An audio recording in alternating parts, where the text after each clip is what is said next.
NCI ನ್ಯೂಸ್ಗೆ ಸ್ವಾಗತ. ನಾನು ನಿಮ್ಮ PH ನಾಯ್ಕೋಡಿ.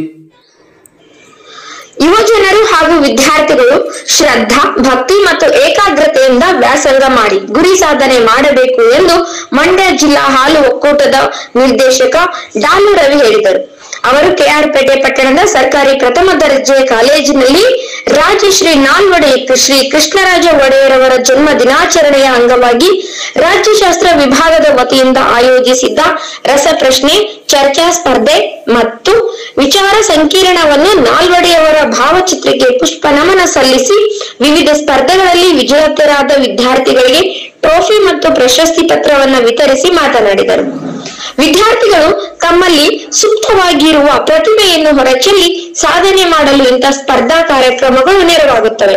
ಆದ್ದರಿಂದ ವಿದ್ಯಾರ್ಥಿಗಳು ಮೊಬೈಲ್ ಫೋನಿನಲ್ಲಿ ವ್ಯರ್ಥವಾಗಿ ಚಾಟಿಂಗ್ ಮಾಡಿ, ಫೇಸ್ಬುಕ್ ನೋಡಿ, ಮೊಬೈಲ್ ಗೇಮ್ ಆಡಿಕೊಂಡು ವ್ಯರ್ಥವಾಗಿ ತಮ್ಮ ಅಮೂಲ್ಯವಾದ ಸಮಯವನ್ನ ವ್ಯರ್ಥ ಮಾಡಿಕೊಳ್ಳದೆ ತಲೆ ಬಗ್ಗಿಸಿಕೊಂಡು ಪುಸ್ತಕವನ್ನು ಓದಿದರೆ ಜ್ಞಾನ ವೃದ್ಧಿಯಾಗುವುದಲ್ಲದೆ ನಮ್ಮಲ್ಲಿನ ಕೀಳರಿಮೆಯು ದೂರಾಗಿ ಸಾಧಿಸುವ ಛಲವು ಮೂಡುತ್ತದೆ. ಇಂದಿನ ಸೋಲೆ ನಾಳಿನ ಗೆಲುವಾಗಿರುವುದರಿಂದ ಸೋಲಿಗೆ ಹೆದರದೆ ಪಲಾಯನವಾದುವುದನ್ನು ಹಿಡಿಯದೆ ಸೋಲನ್ನೇ ಗೆಲುವಿನ ಮೆಟ್ಟಿಲನ್ನಾಗಿಸಿಕೊಂಡು ಸಾಧನೆ ಮಾಡಬೇಕು ಎಂದು ಕಿವಿಮಾತು ಹೇಳಿದ ಡಾಲು ರವಿ, ಮನಸ್ಸಿದ್ದರೆ ಮಾರ್ಗವಿದೆ ಎಂಬ ಹಿರಿಯರ ಮಾತಿನಂತೆ ಸಾಧನೆ ಅಥವಾ ಕೀರ್ತಿಯು ನಮ್ಮನ್ನು ಸುಮ್ಮನೆ ಹಿಂಬಾಲಿಸುವುದಿಲ್ಲ ಎಂಬ ಸತ್ಯವನ್ನು ಅರಿತು ಕಷ್ಟಪಟ್ಟು ಅಧ್ಯಯನ ಮಾಡಿ ಸಾಧಕರಾಗಿ ಹೊರಹೊಮ್ಮುವ ಮೂಲಕ ತಮ್ಮ ತಂದೆ ತಾಯಿಗಳು, ಗುರು ಹಿರಿಯರು ಹಾಗೂ ಕಾಲೇಜಿಗೆ ಕೀರ್ತಿ ತರಬೇಕು ಎಂದು ರವಿ ಕೈಮುಗಿದು ಮನವಿ ಮಾಡಿದರು. ಕಾಲೇಜಿನ ಪ್ರಾಂಶುಪಾಲೆ ಹೇಮಲತಾ ಕಾರ್ಯಕ್ರಮದ ಅಧ್ಯಕ್ಷತೆ ವಹಿಸಿ ಡಾಲು ರವಿ ಅವರು ಗ್ರಾಮೀಣ ಪ್ರದೇಶದ ಬಡ ವಿದ್ಯಾರ್ಥಿಗಳ ಶೈಕ್ಷಣಿಕ ವಿಕಾಸಕ್ಕೆ ಅನುಕೂಲವಾಗುವಂತೆ ಕಾಲೇಜಿನ ಅಭಿವೃದ್ಧಿಗೆ ನೀಡುತ್ತಿರುವ ಸಹಕಾರವನ್ನು ಸದಾ ಸ್ಮರಿಸುವುದಾಗಿ ಹೇಳಿದರು. ರಾಜ್ಯಶಾಸ್ತ್ರ ವಿಭಾಗದ ಮುಖ್ಯಸ್ಥ ಡಾಕ್ಟರ್ ರಮೇಶ್, ವಿದ್ಯಾರ್ಥಿ ನಾಯಕ ಸುಹಾಸ್ ಮತ್ತಿತರರು ಕಾರ್ಯಕ್ರಮದಲ್ಲಿ ಭಾಗವಹಿಸಿ ಮಾತನಾಡಿದರು. ವರದಿ ಡಾಕ್ಟರ್ KR ನೈಕಂಠ್, ಕೃಷ್ಣರಾಜಪೇಟೆ, ಮಂಡ್ಯ.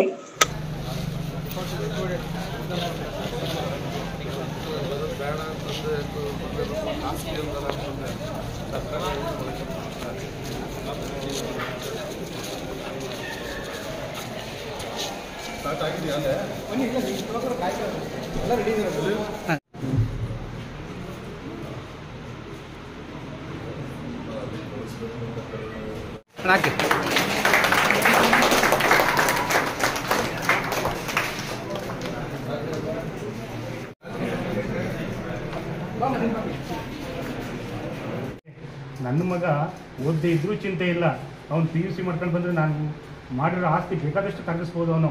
ಆದರೆ ಬಡವರ ಮಕ್ಕಳು ನನ್ನ ಮುಂದೆ ಓದಿ ದೊಡ್ಡವರಾಗಬೇಕು ಅಂತೇಳಿ. ಯಾಕಂದರೆ ನಾನು ಕೆಲವು ಮಾತುಗಳನ್ನ ಮಾತ್ರ ಆಡ್ತಾ ಇರೋಂಥದ್ದು, ಇನ್ನೂ ಮಾತಾಡೋಂಥದ್ದು ಸಾಕಷ್ಟು ಇದೆ. ಹಾಗಾಗಿ ಅಣ್ಣ, ನಿಜವಲ್ಲೂ ನಮಗೆ ನಿಮ್ಮ ಆಗಮನ ಇದೆಯಲ್ಲ ಈ ಕಾಲೇಜಿಗೆ ಒಂದು ಅತ್ಯಂತ ಶ್ರೇಯ ವೃದ್ಧಿಯನ್ನು ತರುವಂಥದ್ದು. ಜೊತೆಗೆ ನಿಮ್ಮ ಆಗಮನ ಈಗೀಗ ಆಗ್ತಾಯಿದ್ರೆ ನಮ್ಮೆಲ್ಲರೂ ಕೂಡ ತುಂಬ ಸಂತೋಷ ಆಗ್ತದೆ. ದಯಮಾಡಿ ಆಗಾಗ ಬರ್ತಾ ಇರಿ. ನಮ್ಮನ್ನು ನಾವು ಬರೋಕ್ಕಿಂತಲೂ ಕೂಡ ನೀವು ಈ ಕಾಲೇಜಿಗೆ ಬಂದರೆ ನೀವು ಬರೋದು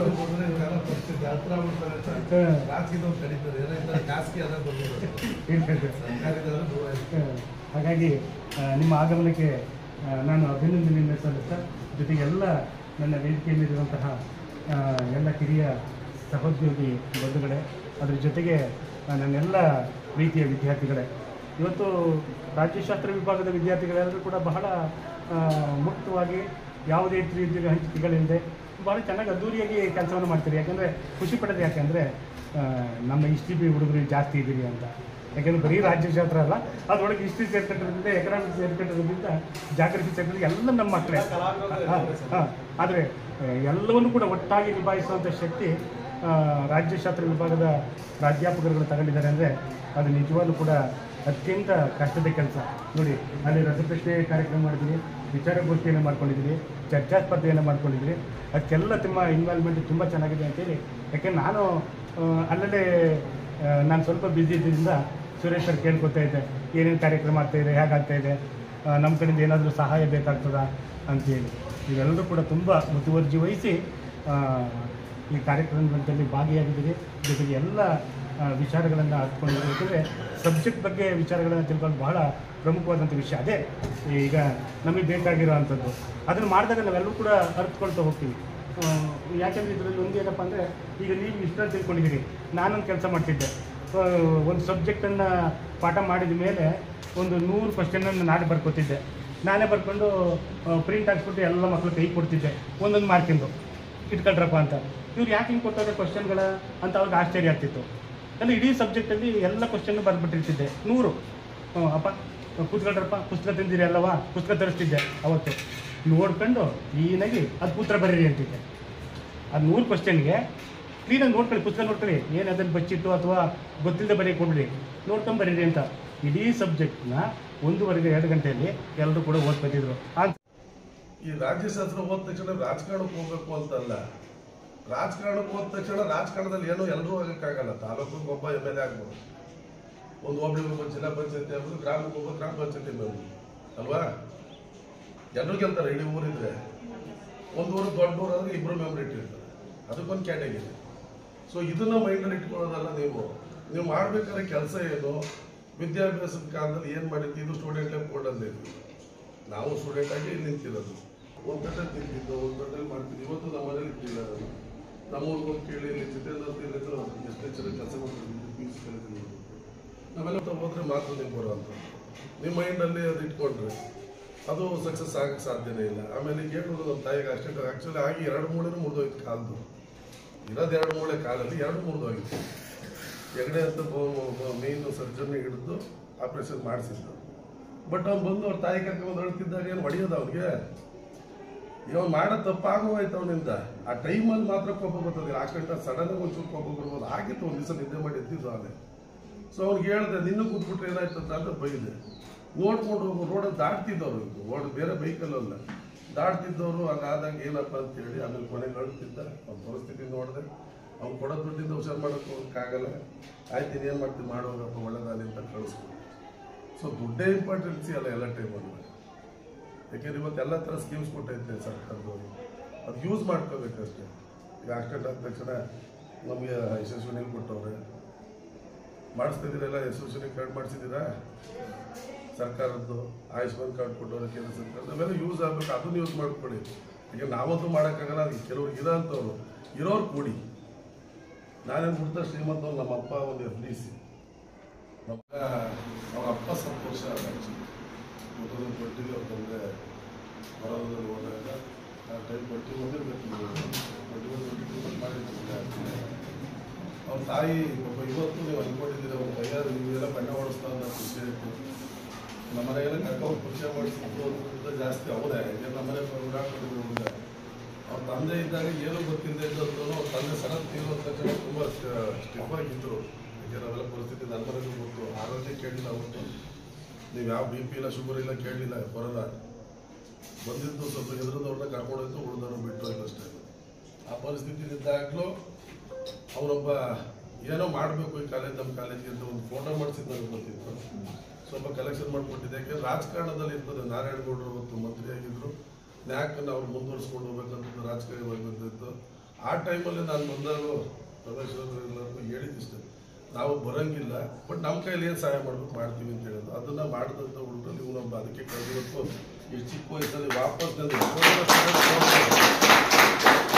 ಮುಗಿಸ್ಕೊಂಡು ಎಷ್ಟೋ ಜನ ಹೋಗೋರೆ, ಜಾಬ್ಗೆ ಹೋಗೋರೆ, ಇನ್ನೊಂದು ಕಡೆ ಅವರು ಎಲ್ಲರೂ ಕರೆದಿಲ್ಲ ಕೂರ್ಸಲ್ಲ. ಎಲ್ಲರೂ ಮಾತ್ರ ಕರೀತಾರೆ ಬಿಕಾಸ್ ಅವ್ರು ಮಾಡಿರೋ ಕೆಲಸದ ಮೇಲೆ ಕರೆಯೋದು. ಅದರಿಂದ ಅವನು ಸುಹಾಸ್ರವ್ರೆ ಹಾಗೂ ಎಲ್ಲ ಬಸ್ ಇಳಿದ್ಬಿಟ್ಟು ಮೊಬೈಲ್ನಲ್ಲಿ ಟೈಪ್ ಮಾಡ್ಕೊಂಡು ಬರ್ತೀವಿ. ಹುಡುಗ ಹುಡುಗಿ ಇಬ್ಬರದ್ದು ಇದೆ. ಇದು ಯಾರು ಅನ್ನೋದು ನೀವುಗಳು ಗೊತ್ತು ಅದನ್ನು. ಬಟ್ ತಪ್ಪಿ ಯಾರೋ ಒಬ್ಬ ಸೈಡಲ್ಲಿ ಸಡನ್ ಆಗಿ ಬಂದ, ನಿಮಗೆ ಗೊತ್ತಿರೋ ನೆಗೆಯಕ್ಕೂ ನಿಮ್ಗೆ ಗೊತ್ತಿರೋ ಸೈಡ್ಗೆ ಪಕ್ಕಕ್ಕೆ ಹೋಗೋಕ್ಕೆ ನೀವು ಮೊಬೈಲ್ ಒಳಗೆ ಮುಳುಗೋಗಿರ್ತೀವಿ. ಇದ್ರ ಕಣ್ಣಿಂದ ನೋಡಿರೋದಿಲ್ಲ. ಅಂತ ಅರ್ಜೆನ್ಸಿ ಅದು. ಈ ಕ್ಯಾಂಪಸ್ ಬಂದು ಕುತ್ಕೊಂಡು ಎಳ್ಳಿ ಮರ ಒಳ್ಳೆ ಹೊಗೆ ಮರ ಹಾಕೋರು ಕುತ್ಕೊಂಡು ಮಾಡಲೇಬೇಕು ಅನ್ನೋದು ಇದ್ರೆ ಅರ್ಜೆಂಟ್ ಇದ್ರೆ. ಅಷ್ಟೊಂದು ಅರ್ಜೆಂಟ್ ಟೈಪ್ ಮಾಡೋಂಥದ್ದು ಏನು ಕಾಲೇಜ್ ಡೇಸ್ದಲ್ಲ. ಕಾಲೇಜ್ ಒಳಗಡೆ ಏನು ಅದು ಯಾವುದೋ ಸಬ್ಜೆಕ್ಟ್ ಅಲ್ಲ. ನಾನು ಕಣ್ಣಿಂದ ನೋಡಿರೋದು ಹೇಳ್ತಿರೋದು. ನಾನು NSS ಕ್ಯಾಂಪು ದೊಡ್ಡಸಂಬಳ್ಳಿಯಲ್ಲಿ ಹೇಳಿದ್ದೀನಿ ಗರ್ಲ್ಸ್ ಕಾಲೇಜಲ್ಲಿ. ಯಾಕೆ ಹಿಂಗೆ ಮಾಡ್ತಾ ಇದ್ದಾರೋ ಗೊತ್ತಿಲ್ಲ. ಯಾಕೆಂದ್ರೆ ಒಂದು ಟೀನೇಜ್ ಅನ್ನೋದು 18 ಇಂದ 21, 22 ಆದ್ಮೇಲೆ ಮೆಚುರಿಟಿ ಏಜ್ ಅಂತ ಅನ್ಕೊಂಡಿದ್ದೀವಿ. ಬಟ್ ಇಲ್ಲಿ 22 ಆದ್ರೂ ಈ ಮೊಬೈಲ್ ಬಂದ್ಮೇಲೆ ಕೆಡಿಸ್ತಾ ಇದೆ.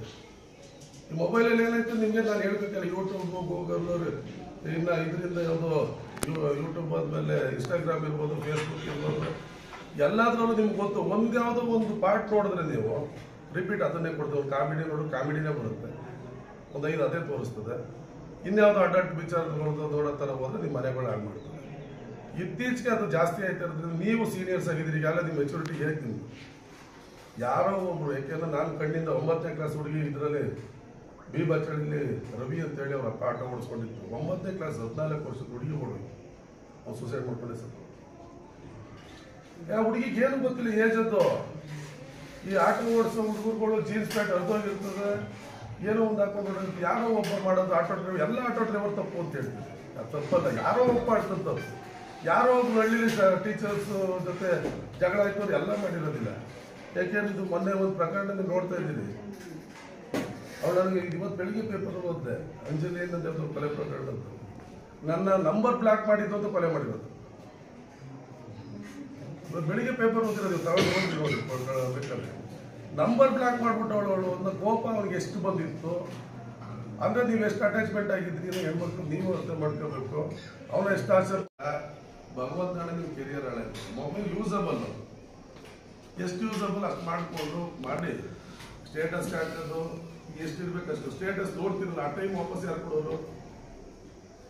ಕಮ್ಮಿ ಅನ್ನೋದು 100, 200, 500 ನಂಬರ್ ಆ್ಯಡ್ ಆಗಿರೋದು ನಿಮಗೆ.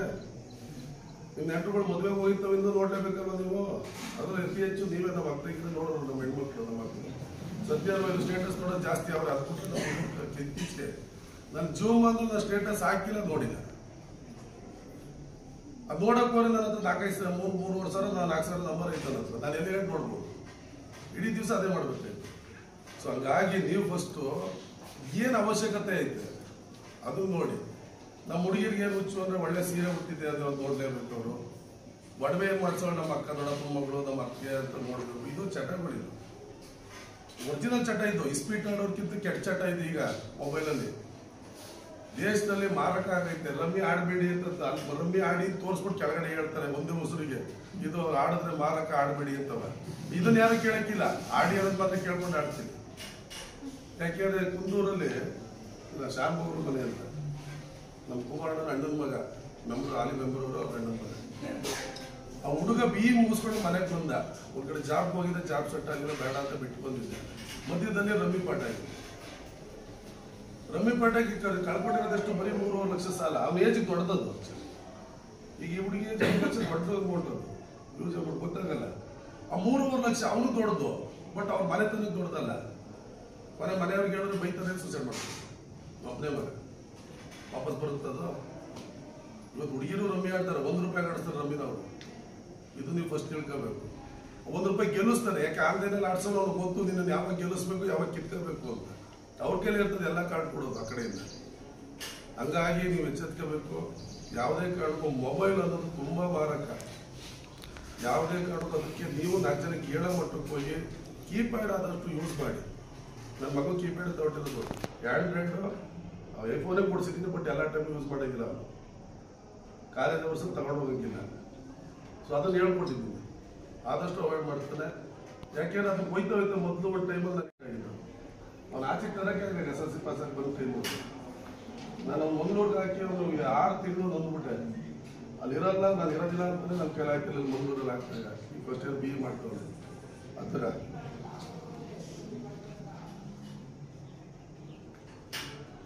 ಅದನ್ನ ನೀವು ತಿಳ್ಕೋಬೇಕು. ಯಾಕೆಂದ್ರೆ ಮಕ್ಕಳಿಗೆ ಈ ಮೊಬೈಲ್ ಅನ್ನೋದು ಖುಷಿ ಕೊಡಿಸ್ಬೇಕು. ಅದು ಒಂದು ಫ್ಯಾಷನ್ ಇಟ್ಕೋತಾರೆ. ಆ ಫ್ಯಾಷನ್ನ ನೀವು ಅಡ್ವಾಂಟೇಜ್ ಆಗಿ ತಗೊಂಡು ಅದ್ರಲ್ಲಿ ಬರೋ ಮೆಸೇಜ್ಗಳು ಅದರಿಂದ ನಿಮ್ಮ ಜೀವನ ಹಾಳು ಮಾಡ್ಕೋಬೇಡಿ. ಅದು ನನ್ನ, ಯಾಕೆಂದ್ರೆ ನಾನು ಅನುಭವಿಸಿರೋ ನಾನು ನಿಮ್ಗೆ ಆಗೋದು ಬೇಡ. ಯಾಕೆಂದ್ರೆ ಇವತ್ತು ನಾವು ಖುಷಿಯಾಗಿದ್ದೀವಿ ಯಾವಾಗ ಅಂತ ಹೇಳ್ತೀನಿ, ಬಿಕಾಸ್ ಆಫ್ ನೀವು ಜನ ಬಂದಾಗಲೇ. ನಾವು ಒಬ್ಬರೇ ಇದ್ದಾಗ ನಾವು ಏನಾಗ್ತೀವಿ ನಮಗೆ ಗೊತ್ತದು. ಅದರಿಂದ ಆ ವಿಚಾರಗಳನ್ನ ನೀವು ತಿಳ್ಕೊಂಡು, ರಮೇಶ್ ಅವರು ಹೇಳಿದ್ರು ಯಾವಾಗ ನಾನು 100 ಭಾಗ ನಾನು ಎಷ್ಟು ವರ್ಷ ಬದುಕಿರ್ತೀನೋ ಗೊತ್ತಿಲ್ಲ. ನಾವು ಎಷ್ಟು ವರ್ಷ ಇರ್ತೀವಿ, ನೀವು ಎಷ್ಟು ವರ್ಷ ಇರ್ತೀವಿ, ಯಾರು ಇಷ್ಟ ಆಯ್ಸು ಅಂತ ಗೊತ್ತಿರೋರು ಯಾರು ಹೇಳಿ? ಒಬ್ಬರು ಹೇಳ್ರಲ್ಲ. ಈಗ ಹೋಯ್ತಾ ಮನೆಗೆ ಹೋಯ್ತೀವೋ ಇಲ್ವೋ ಗೊತ್ತಿಲ್ಲ. ಒಂದು ಆಕ್ಸಿಡೆಂಟ್ ಆಗ್ಬೋದು, ಹಾರ್ಟ್ ಅಟ್ಯಾಕ್ ಆಗ್ಬೋದು, ಇನ್ನೊಂದು ಆಗ್ಬೋದು. ನಾವು ಕರೆಕ್ಟಾಗಿ ಗಾಡಿ ಓಡಿಸ್ತಾ ಇದೀವಿ, ಎದುರುಗಡೆ ಬಂದು ಗೊತ್ಬೋದು. ಸೊ ನಮಗೆ ಗೊತ್ತಿರೋದು ಇಷ್ಟೇ. ಇರೋಷ್ಟು ದಿವಸ ನೀವೇನು ಮಾಡಿದ್ರಿ ಅಲ್ವಾ? ಅದು ಮಾಡ್ಬೇಕು ತಾನೆ ನೀವು. ಇದೇ ಜೀವನ ಸ್ಟಾರ್ಟ್ ಮಾಡ್ಕೋಬೇಕು ನೀವು ಮೈಂಡ್ ಸೆಟ್ಟಲ್ಲಿ. 1 ರೂಪಾಯಿ ದುಡ್ದಾಗ 10 ಪೈಸೆ ಕೊಡಿ, ಏನು ತೊಂದರೆ ಏನು? 10 ರೂಪಾಯಿ ದುಡ್ದಾಗ 1 ರೂಪಾಯಿ ಕೊಡಿ. ಸೊ ಅದರಿಂದ ಯಾರು ಲಾಸ್ ಆಗಲ್ಲ. ಯಾರು ಕೊಡಿ, ಕಷ್ಟ ಅಂತ ಬಂದವರು ಕೊಡಿ. ಯಾರೋ ಇಸ್ಪೀಟ್ ಆಡೋರ್ಗೋ, ಎಣ್ಣೆ ಕುಡಿಯೋರ್ಗೋ, ಬಟ್ಟೆ ಹಾಕೊಂಡು ಸೋಕಿ ಮಾಡೋರ್ಗೆಲ್ಲ ಕೊಡೋದು. ಇದನ್ನ ಸ್ಟಾರ್ಟ್ ಮಾಡೋದು ನಿಮಗೆ ಗೊತ್ತಾಗ. ಆಮೇಲೆ ನನಗೆ ಗೊತ್ತಿರೋ ಪ್ರಕಾರ ನಾನು ನಮ್ಮ ಅಪ್ಪನಿಂದ ಆಚೆ ಬಂದು ಆಟೋ ಓಡಿಸಿದ್ದೀನಿ, ಟೆಂಪೋ ತಗೊಂಡು ರೈಟ್ ರೋಡನ್ನು ಹೇಳಿದ್ದೀನಿ. ಬಟ್ ಆ ಲೆವೆಲಲ್ಲೇ ಇಲ್ವಲ್ಲ ಇವತ್ತು. ನಾನು ಕೊಡ್ತಾ ದೇವ್ರು ಜಾಸ್ತಿ ವ್ಯವಹಾರ ಹುಡುಗಿ ಕೊಟ್ಟವನೆ, ಫ್ರೆಂಡ್ಸ್ಗಳು ಕೊಟ್ಟವನೆ, ಅವರಿಂದ ಸಂಪಾದನೆ ಮಾಡಿದ್ದೀವಿ, ಬಂದು ನಿಂತಿದ್ದೀವಿ. ಸೊ ಅದು ನಿಮಗೂ ಕೊಡ್ತಾನೆ, ಕೊಡೋರಿಗೆ ಹುಡುಕಿ ಮುಂದೆ ದಾರಿನ ತೋರಿಸ್ತಾನೆ. ನೀವು ಕೊಡೋದಿಲ್ಲ ಅಂದಾಗ ಇವನು ಯಾಕೋ ಇಷ್ಟಕ್ಕೆ ಅವನೇ ಅಂತ ನಿಮ್ಮ ಬಡ್ಜೆಟ್ಟಾಗಿ ಅಲ್ಲೇ ಇಟ್ಕೊಡ್ತಾನೆ. ಇದು 100% ಸತ್ಯ. ಇದು ನಾನು ಸ್ನೇಹಿತರುಗಳು ಬಂದಿದ್ದಲ್ಲಿ ನೋಡಿರೋದು. ತುಂಬ ಜನ ಇಲ್ಲಿಂದ ಮೈಸೂರಿಗೆ ಓದಿರೋನು, ನಾನು ಕೇರ್ಪೇಟೆಯಲ್ಲಿ ಓದಿದ್ದೀನಿ, PUC ಅವ್ರಿಗೆ ಕೇರ್ಪೇಟೆಯಲ್ಲಿ ಓದಿರೋ ಸ್ನೇಹಿತರು ಇವತ್ತು ಚಂದ್ರದವ್ರೆ, ಡಿಗ್ರಿ ಓದಿರೋರು ಅವರೇ. ಹಾಗಾಗಿ ನೀವು ಇದ್ರ ಕಡೆ ಗಮನ ಕೊಡಿ, ಕೊಡೋದನ್ನ ನಿಲ್ಸಕ್ಕೆ ಹೋಗ್ಬೇಡಿ. ಯಾಕೆಂದ್ರೆ ಇದು ನಮ್ಗೆ ಸಿಕ್ಕಿರೋ ಒಂದು ಅದೃಷ್ಟ ಅಂತ ಅನ್ಕೋಬೇಕು.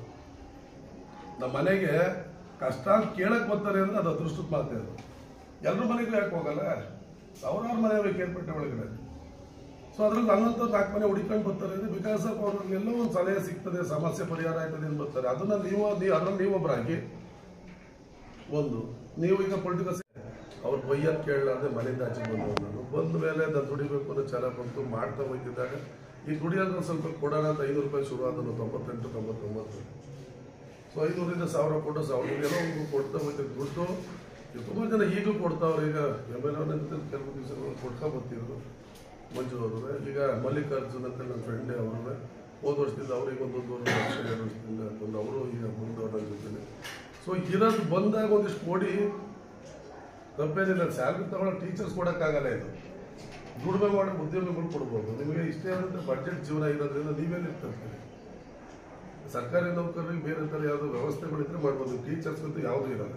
ಸೊ ಹಂಗಾಗಿ ನಿಮ್ಮನ್ನು ಕೊಡಿ ಅಂತ ಹೇಳೋಕ್ಕಾಗಲ್ಲ. ಯಾರೋ ಬಡ ವಿದ್ಯಾರ್ಥಿ ಒಬ್ಬ ವಿದ್ಯಾರ್ಥಿನಿನೋ ತೀರಾ ಕಷ್ಟ, ಹುಡುಗಿ ತುಂಬ ಚೆನ್ನಾಗಿ ಗೊತ್ತದ, ನಿಮ್ಮ ಕಣ್ಣಿಗೆ ಬಿದ್ದಾಗ ಮಾಡಿರ್ತೀವಿ ನೀವು ಅಂಥದ್ದು ಮಾಡ್ಬೋದು. ಎಲ್ಲನೂ ಮಾಡೋಕ್ಕಾಗಲ್ಲ. ಅದರಿಂದ ಅದನ್ನ ಮೈಂಡ್ಗೆ ಹಾಕ್ಕೊಳ್ಳಿ.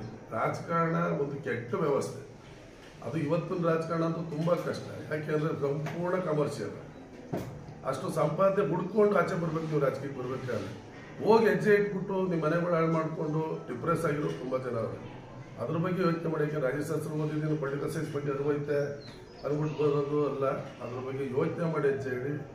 ರಾಜಕೀಯವಾಗಿತ್ತು ನೀವು ಮಾಡೋಂಥ ಕೆಲಸದ ಮೇಲೆ. ಇವತ್ತು ಬೆಳಿಗ್ಗೆ ಎದ್ದು ನೀವೇನು ಮಾಡಿದ್ರಿ ಅದು ಇಂಪಾರ್ಟೆಂಟ್. ಈಗೇನಾಗುತ್ತೆ, ಎಲ್ಲ ಮೊಬೈಲ್ ಇಲ್ಲ.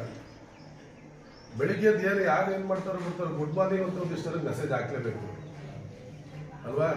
ಆಗ್ತೇವರೆ ಅದು ಮನಸ್ಸಿಗೆ ಸಮಾಧಾನ ಇಲ್ಲ. ಅವರು ಅಪ್ಲಾಸ್ ಹಾಕಿದ್ದವ್ರಿಗೆ ವೆರಿ ಗುಡ್ ಮಾರ್ನಿಂಗ್ ಅಂತ ರಿಪ್ಲೈ ಕೊಡಬೇಕು.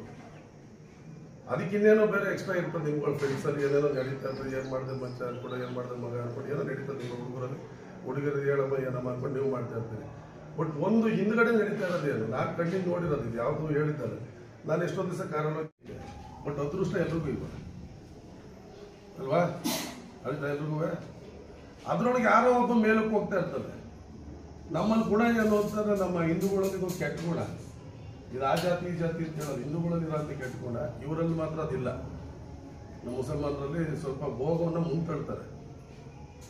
ಯಾಕೆ ಜಮೀರ್ ಅಹಮದವರು ಇವತ್ತು ಅವ್ರು ಯಾವುದೇ ಪಕ್ಷಕ್ಕೆ ಬರೋರು ಲೀಡ್ರು ತಪ್ಪಿಕೊಂಡ್ರು ಅಂತಂದ್ರು.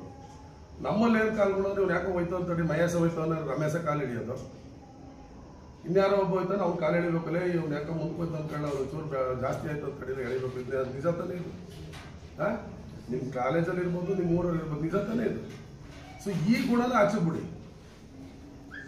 ನಿಮ್ಗೆ ಯಾರೋ ನಿಮ್ಗೆ ಒಳ್ಳೆಯವನು ಅನಿಸ್ತಾನೋ ತಳ್ಳಬೇಕಾ, ಕಷ್ಟಪಟ್ಟವ್ರು ಎಗ್ಲು ಕೊಟ್ಟು ಬೇಕಂತ ಕೂತು ಅವನು ಎಳ್ಕೋತಾನೋ ಬಿಡ್ತಾನೋ ಅವ್ನು ಹಣೆ ಬರ. ಅರ್ಥ ಆಯ್ತು ನಾನು ಹೇಳಿದ್ರಿಗೆ. ನಾವು ಮಾಡ್ಬೇಕಾದ ಕೆಲಸ ಅವ್ನು ಕೂರ್ಸಲ್ಲ, ಆಮೇಲೆ ಅವ್ನು ಎಳ್ಕೋಬೇಕು ನಮ್ಮನ್ನ ಅಷ್ಟೇ. ಅವ್ನು ಎಳ್ಕೊಳ್ಳಿಲ್ಲ ಅಂದ್ರೆ ನಾಳೆ ದಿವಸ ಬಿಟ್ಬಿಡ್ತಾರೆ ಕೈನ ಜನನೇ. ಅದನ್ನು ತಿಳ್ಕೊಂಡಿದ್ದೀವಿ. ನೀವು ಕೂರ್ಸಕ್ಕೆ ಇರ್ತದೆ, ನೀವು ಓದಿರ್ತೀರಿ, ಮನೇಲಿರೋದೇ ಬೇರೆ ಇರ್ತದೆ. ನಾನು ಸರಿ ಅಂತ ಡೈವರ್ಸ್ಗಳು ಜಾಸ್ತಿ ಆಯ್ತು. ಸರಿ ಅಲ್ವಾ ಇದು? ಈ ಪೊಲಿಟಿಕಲ್ ಸೈನ್ಸ್ ಓದೋರು LLB ಮಾಡೋರು ಜಾಸ್ತಿ ಆಯ್ತು. ಸೊ ಈ ಹುಡುಗಿ ಪಾರ್ಟಿಸಿಪೇಟ್ ಮಾಡಿ ಮಂಡ್ಯ ಜಿಲ್ಲೆಗೆ ದ್ವಿತೀಯ ಸ್ಥಾನ ಪಡೆದುಕೊಂಡು ಮೂಲಕ ನಮ್ಮ ಕಾಲೇಜಿನ ಹೆಮ್ಮೆಯನ್ನ ಹೆಚ್ಚಿದ್ದಾಳೆ.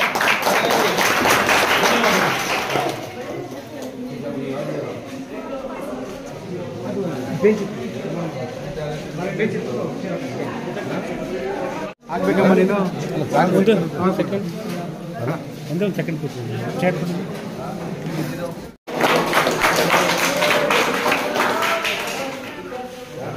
ಈ ವಿಶೇಷವಾದ ಪ್ರೈಸು ದೀಕ್ಷಿತ ಅವ್ರು ಸಿಗ್ತಾ ಇರೋದು. ಮಂಡ್ಯ ಜಿಲ್ಲೆಯಲ್ಲಿ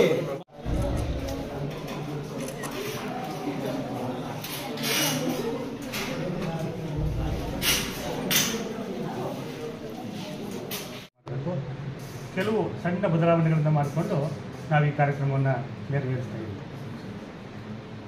ರಾಜ್ಯಶಾಸ್ತ್ರ ವಿಭಾಗದ ಮೂಲಕವಾಗಿ IPSC ಸಹಯೋಗದೊಂದಿಗೆ ನಡೀತಿರ್ತಕ್ಕಂಥ ಈ ಕಾರ್ಯಕ್ರಮದ ಉದ್ಘಾಟಕರಾಗಿ ಬಂದಿರತಕ್ಕಂತಹ ರವಿ ಸರ್ ಬಗ್ಗೆ ಮಾತಾಡೋವಂಥದ್ದು ಅಂದರೆ, ನನಗೆ ಕೆಲವಾರು ವರ್ಷಗಳಿಂದ ಅಣ್ಣವ್ರ ಬಗ್ಗೆ ಗೊತ್ತಿದೆ ನನಗೆ. ಯಾಕೆಂದರೆ ನಾವು ಭೇಟಿಯಾಗೋದು ಹೆಚ್ಚು ಕಡಿಮೆ 8 ಗಂಟೆ ಬೆಳಗ್ಗೆ. ಯಾಕೆಂದರೆ ಅವ್ರು ಸಿಗೋದೇ ಅಪರೂಪವಾಗಿ ಖುಷಿಯಾಗಿ ನಗ್ನಗ್ತಾ ಬರೋದೇ ಅಷ್ಟೊತ್ತಿಗೆ. ಅಂದರೆ ಎಲ್ಲ ತಂದು ನಗ್ತಾ ಇರ್ತಾರೆ. ಆದರೆ ಆ ಟೈಮು ಅಂತಂದರೆ ಅದೇನೋ ಗೊತ್ತಿಲ್ಲ, 8 ರಿಂದ 9 ಗಂಟೆ ಒಳಗೆ ಅವ್ರು ಹೋಗಿ ಭೇಟಿಯಾಗೋದು ಅಂತಿದ್ದರೆ ನಮಗೆ ಅತ್ಯಂತ ಹೆಚ್ಚಿನ ಸ್ಪಂದನೆ ಸಿಗೋವಂಥದ್ದು. ಯಾಕೆಂದರೆ ನಾನು 10 ವರ್ಷಗಳ ಕಾಲ ಅವರ ಒಡಗೂಡಿ ಕೆಲವಾರು ಕಾರ್ಯಕ್ರಮಗಳನ್ನು ನಡೆಸಿರೋವಂಥದ್ದು. NSS ಕ್ಯಾಂಪ್ಗಳನ್ನು ನಡೆಸೋಂಥ ಸಂದರ್ಭದಲ್ಲಿ ಅವ್ರು ಕೊಟ್ಟಂಥ ಸಹಕಾರವನ್ನು ನೋಡಿರುವಂಥದ್ದು. ಅವೆಲ್ಲವನ್ನು ಕೂಡ ನೋಡಿದಾಗ ಇಂತಹ ವ್ಯಕ್ತಿಯನ್ನು ಇವತ್ತು ನಮ್ಮ ಕಾಲೇಜಿಗೆ ಕರೆದು ಉದ್ಘಾಟನೆ ಮಾಡ್ತೀವಿ. ಇದು ಯಾವತ್ತೂ ಆಗಬೇಕಾದಂಥ ಕೆಲಸಗಳಿವೆಲ್ಲವೂ. ಆದರೆ ಇನ್ನು ಮುಂದೆ ಇಂಥ ಕಾರ್ಯಕ್ರಮಗಳೆಲ್ಲವೂ ಕೂಡ ಸದಾಕಾಲವೂ ಕೂಡ ತಮ್ಮ ಮೂಲಕವಾಗಿ ನೆರವೇರ್ತಿದೆ ಅನ್ನೋದು ನಮ್ಮೆಲ್ಲರ ಅಭಿಲಾಷೆ, ಅಭಿಪ್ರಾಯ ಎಲ್ಲವೂ ಕೂಡ ಹೌದು. ಯಾಕೆ ಮಾತನ್ನು ಹೇಳ್ತಿದ್ದೀನಿ ಅಂತಂದರೆ, ಅದೇನು ಸಹಾಯ ಹಸ್ತವನ್ನು ಕೊಡೋದ್ರಲ್ಲಿ ಕೆಲವರು ಹಿಂಗೇಟ್ ಆಗ್ತಾರೆ. ನ್ಯಾಕ್ ಸಂದರ್ಭದಲ್ಲಿ ಯಾರ ಹತ್ರನೂ ಹೋದ್ವಿ ಈ ಸುವಾಸನ ಕಟ್ಕೊಂಡು ಅವರು ನಾಳೆ ಬಾ ನಾಡಿನವರಿಗೆ ಆವಾಗಲೇ ಒಂಥರ ಆಗಿಬಿಟ್ಟು, ಏನಪ್ಪ ಈಗ ನ್ಯಾಕ್ ಮಾಡ್ತಾ ಇದ್ದೀವಿ, ಸ್ವಲ್ಪ ಸಹಾಯ ಮಾಡಿದರೆ ನಾಳೆ ಬಾ ನಾಡಿದ್ದು ಬಾ ಅಂತಾರೆ ಅಂತೀವಿ ಅಂತ. ಬೆಳಿಗ್ಗೆ ಎಲ್ಲರೂ 4-5 ಜನ ರವೀಂದ್ರ ಮನೆಗೆ ಹೋದ್ವಿ. ಹೌದಾ, ನ್ಯಾಕ್ ಆಗ್ತಾಯಿದೆಯಾ, ತುಂಬ ಚೆನ್ನಾಗಿ ಮಾಡ್ರಪ್ಪ, ನನ್ನ ಕೈಲಿ ಒಂದಷ್ಟು ಸಹಾಯ ಇದೆ, ಎತ್ಕೊಂಡು ಇಷ್ಟು ಅಂತ ಏನಿಲ್ಲ, ಹಿಂಗೆ ಸುಮ್ಮನೆ ತಂದರು, ಒಂದು ಇಡಿಯಷ್ಟು ನನ್ನ ಕೈಗೆ ಕೊಟ್ಟರು, ಹೋದರು. ನಾವು ಲೆಕ್ಕ ಹಾಕಲೇ ಇಲ್ಲ, ಎಷ್ಟೈತೆ ಅಂತಲೂ ಕೂಡ ನೋಡಲಿಲ್ಲ, ಎಷ್ಟು ಕೊಡಿ ಅಂತಲೂ ನಾವು ಕೇಳಲಿಲ್ಲ. ಆದರೆ ಅಂತಹ ಉಪಯೋಗಗಳಿದೆಯಲ್ಲ, ಇದು ಈ ಕಾಲೇಜಿನ ಶ್ರೇಯೋಭಿವೃದ್ಧಿಗೆ ಅತ್ಯಂತ ಯಶಸ್ಸನ್ನು ತರೋ ಅಂಥದ್ದು. ಜೊತೆಗೆ ನಾನು ಅವ್ರ ಮನೆಗೆ ಹೋದಾಗ ಕೈ ಕೊಡೋನಿಟಿಯ ಕೊಡೋನ್ ಜ್ಯೂಸ ಅಂದ್ಬಿಟ್ಟು ಏನೋ ನಿನ್ನ ಸಮಾಚಾರ ಎಷ್ಟು ಚೆನ್ನಾಗಿ ಅಂದರೆ ಹಳ್ಳಿ ನಾಡು ಭಾಷೆಯಲ್ಲಿ ಎಷ್ಟು ಚೆನ್ನಾಗಿ ಅವ್ರನ್ನ ಅಟ್ರಾಕ್ಟ್ ಮಾಡ್ಕೋತಾರೆ ಅಂದರೆ, ಯಾಕೋ ಬಂದೆ ಅಂದರೆ ಯಾಕೋ ಬಂದೆ ಯಾಕೆಲ್ಲ ಬಂದೆ ಅಂತ ಅದೆಲ್ಲ ಕೇಳ್ಬಿಟ್ಟು, ಆ ಥರ ಮಾಡಬಾರ್ದಿತ್ತು ಕಣ, ಈ ಥರ ಆಗಬೇಕಿತ್ತು ಕಣ, ಅಲ್ಲೇ ಒಂದು ಸಮಾಧಾನವಾದಂಥ ಉತ್ತರ ಕೊಟ್ಟು ಅದನ್ನು ಎಷ್ಟು ಚೆನ್ನಾಗಿ ನೀಟಾಗಿ ಅವ್ರನ್ನ ಕಳಿಸ್ಕೊಡ್ತಾರೆ ಅಂತಂದರೆ, ಇದಕ್ಕೆಲ್ಲ ಸ್ಪಷ್ಟವಾದಂಥ ಉದಾಹರಣೆ ಅಂತಂದರೆ, ಒಬ್ಬ ಹುಡುಗ ಬಂದಿದ್ದಾನೆ, ಅವ್ರ ತಾಯಿಗೆ ಆಕ್ಸಿಡೆಂಟ್ ಮಾಡಿದ್ದಾನೆ, ಸರ್ ತಾಯಿಗೆ ಆಕ್ಸಿಡೆಂಟ್ ಮಾಡಿದ್ದಾನೆ. ನಾವಾಗಿದ್ದು ಏನು ಮಾಡ್ತಿದ್ವಿ, ಅವ್ನು ಎಳ್ಕೊಂಬಂದು ಚಚ್ಚಿ ಬೋಡ್ದು ಬಿಸಾಕಿ ಕೊನೆಗೆ ಅವ್ನು ಸ್ಟೇಷನಿಗೆ ಕಳಿಸಿ ಅವ್ನು ಬಿಡಿಸಾಕ್ಬಿಟ್ಟು ಅವ್ನ ಲೈಫ್ನೇ ಕೊಡಾಕ್ ಮಾಡಾಕ್ಬಿಡ್ತೀವಿ. ಹೇಳಿದ್ದು ಒಂದೇ ಮಾತು ಎಷ್ಟು ಚೆನ್ನಾಗಿತ್ತು ಅಂದರೆ, ಲವ್ ನೆಟ್ಗೆ ಹೋಗಕ್ಕಾಗ್ತಿಲ್ಲ ನಿನಗೆ, ಹೋಗಿ ನಮ್ಮ ಹೂನಿಗೆ ನೀನು ಗುದ್ದಿಸ್ಬೇಕಾಗಿತ್ತ ಅಂದರು. ಆಮೇಲೆ ನಾನು ಇಷ್ಟು ಕೂಲಾಗಿ ಕೇಳ್ತಾರೆ ಅಂತಂದರೆ ತುಂಬ ಏಟಾಗಿದೆ, ಹಾಸ್ಪಿಟ್ಲಿಗೆ ಅಡ್ಮಿಟ್ ಮಾಡಿದ್ದಾರೆ, ಇವ್ರು ಹೋಗಿ ಬೆಳಗ್ಗೆ ಅಷ್ಟೊತ್ತಿಗೆ ಬಂದಿದ್ದಾರೆ, ಅಷ್ಟು ಚೆನ್ನಾಗಿ ಕೇಳ್ತಿದ್ದಾರೆ ಅಂತಂದರೆ. ಆಮೇಲೆ ಆ ಕಾಳಜಿ ಇದೆಯಲ್ಲ ಬೇರೆಯವರಿಗೆ, ನನಗೆ ಸ್ವಲ್ಪ ನೋವಾಗಿದ್ದು ಪರವಾಗಿಲ್ಲ, ಬೇರೆಯವ್ರಿಗೆ ನೋವಾಗದ ರೀತಿಯಲ್ಲಿ ನಡ್ಕೊಳ್ಬೇಕು ಅನ್ನೋ ಕಾಳಜಿ ಇದೆಯಲ್ಲ, ಯಾವೊಬ್ಬ ವ್ಯಕ್ತಿ, ಅದು ತಾಯಿ ಬಗ್ಗೆ ಯಾವೊಬ್ಬ ವ್ಯಕ್ತಿಗೆ ಬರಲಿಕ್ಕೆ ಸಾಧ್ಯತೆ. ಅಂಥ ಮಾತೃ ಹೃದಯವನ್ನು ಹೊತ್ತಂತಹ ಒಬ್ಬ ಧೀಮಂತ ನಾಯಕರು ಅಂತಂದರೆ ರವಿ ಸರ್. ಇವತ್ತು ಏನಾದರೂ ಈ ಕಾಲೇಜ್ಗೆ ಆಗಲಿ ವುಮೆನ್ಸ್ ಕಾಲೇಜ್ಗೆ ಆಗಲಿ ಅವ್ರ ಕೊಡುಗೆ ಎಷ್ಟಿದೆ ಅಂತಂದರೆ, ಪ್ರತಿ ಮಕ್ಕಳು ಕೂಡ ನನಗೆ ಗೊತ್ತಿರೋಂಗೆ, ನಾನು ಬಂದು ಹೆಚ್ಚು ಕಡಿಮೆ 14-15 ವರ್ಷ ಇಲ್ಲಿ ದುಡಿದಿರೋ ಅಂಥದ್ದು, ಒಂದು 8 ವರ್ಷ ಪ್ರಿನ್ಸಿಪಾಲ್ ಆಗಿರೋ, 7 ವರ್ಷ ಪ್ರಿನ್ಸಿಪಾಲ್ ಆಗಿರೋವಂಥದ್ದು. ಆ ಸಂದರ್ಭದಲ್ಲಿ ನೀವು ಫೈನಲ್ ಇಯರ್ ಬಿಟ್ಟು ಹೋದ ಮಕ್ಕಳ ಹತ್ರ ನೀವು ಹೋದರೆ ರವಿ ಸರ್ದು ಒಂದು ಫೈಲ್ ಇರ್ತದೆ. ಯಾಕಂದರೆ ಪ್ರತಿ ದಿನವೂ ಕೂಡ ಅವ್ರು ಏನಾದರೂ ಎಲ್ಲಾದರೂ ಹೊರಗಡೆ ಹೋಗಿ ಒಂದು ಅಡ್ಮಿಷನ್ ಆಗಬೇಕು ಅಂದರೆ ಆ ಫೈಲ್ ಹಿಡ್ಕೊಂಡು ಹೋಗಲೇಬೇಕಾದಂಥ ಸಂದರ್ಭವನ್ನು ಹುಟ್ಟಾಕಿರೋವಂಥದ್ದು. ನಾನು ಹೇಳಿದೆ, ಫಸ್ಟ್ ಅವ್ರು ಫೈಲ್ ಕೊಟ್ಟಾಗ ಹೆಸರು ಬೇಡ ಅಂತ ಅಂದರು ವುಮೆನ್ಸ್ ಕಾಲೇಜ್ಗೆ. ನಾನು ಹೇಳಿದೆ, ಸುಮ್ಮನೆ ಕೊಡೋದಕ್ಕಿಂತಲೂ ಕೂಡ ಬೇಡ ಅಂತ. ಆಮೇಲೆ ಅವ್ರು ಹೇಳಿದ್ದೇನು ಗೊತ್ತಾ, ಒಟ್ಟರೆ ಒಳ್ಳೆ ಫೈಲ್ ಕೊಡಿ, ಕೊಡಲಿಲ್ಲ ಅಂದರೆ ಏನು ಕೊಡೋಕೆ ಹೋಗಬೇಡಿ, ಅದು ಉಪಯೋಗ ಬರೋ ಅಂಥದ್ದ ಕೊಡಿ ಅಂತೀವಿ. ಆಮೇಲೆ ಒಂದ್ಸರಿ ಅವರೇ ಮೈಸೂರಿಗೆ ಹೋಗಿ ಆ ಫೈಲೆಲ್ಲ ಎಷ್ಟು ಚೆನ್ನಾಗಿ ಅಂದರೆ ಕಟ್ಟಿಟ್ಟಿದ್ದೀನಿ, ತಗೊಂಡೋಗಿ ಅಷ್ಟೇ. ನಾವು ಹೇಳಿದ್ದು ಒಂದೇ ಮಾತು, ಇಷ್ಟೊಂದು 110-120 ಫೈಲ್ ಬೇಕಾಗ್ತದೆ ಅಣ್ಣ ಅಂದಾಗ ನಾವು ಅಣ್ಣ ಅಂತಲೇ ಮಾತಾಡೋದು. ಇಲ್ಲಿ ಅದು ಒಂಥರ ನಮಗೆ ಕಾಮನ್ ಆಗಿಬಿಟ್ಟಿದೆ. ಆಡು ಭಾಷೆಯಲ್ಲಿ ನಮಗೆ ಅಣ್ಣ ಅಂದರೆ ಅದು ಏನೋ ಸಂತೃಪ್ತಿ. ಯಾಕೆಂದರೆ ಆ ಅಣ್ಣ ಪದ ಇದೆಯಲ್ಲ, ಅದು ಅತ್ಯಂತ ತಂದೆಗಿಂತಲೂ ಕೂಡ ಗೌರವಿತವಾದಂಥ ಪದ. ಅಂತಹ ಒಬ್ಬ ವ್ಯಕ್ತಿಯನ್ನು ಇವತ್ತು ನಾವಿಲ್ಲಿ ಕರೆದಿದ್ದೀವಿ. ಒಂದು ಕಡೆ ಅವರಿಂದ ನಮ್ಮ ಒಂದು ವಿದ್ಯಾರ್ಥಿಗಳಿಗೆ ಎಲ್ಲ ಒಂದು ಕಡೆ ಅವರಿಗೆ ಸಹಾಯ ಆಗ್ತಾ ಇದೆ. ಯಾಕೆಂದರೆ ಬರೀ ಇದೊಂದು ಪ್ರೈಸ್ ಕೊಡುವಂಥದ್ದು ಅಥವಾ ಅದು ಅಲ್ಲ, ಅವರು ಎಜುಕೇಷನ್ಗೆ ಅದೆಷ್ಟು ಸಹಾಯವನ್ನು ಮಾಡಿದ್ದಾರೆ ಅಂತಂದರೆ ಎಷ್ಟೋ ಮಕ್ಕಳು ಅವ್ರ ಮನೆ ಬಾಗಿಲಿಗೆ ಬಂದು ನಿಂತ್ಕೊಂಡಾಗ ಅವ್ರಿಗೆ ಫ್ರೀಯಾಗಿ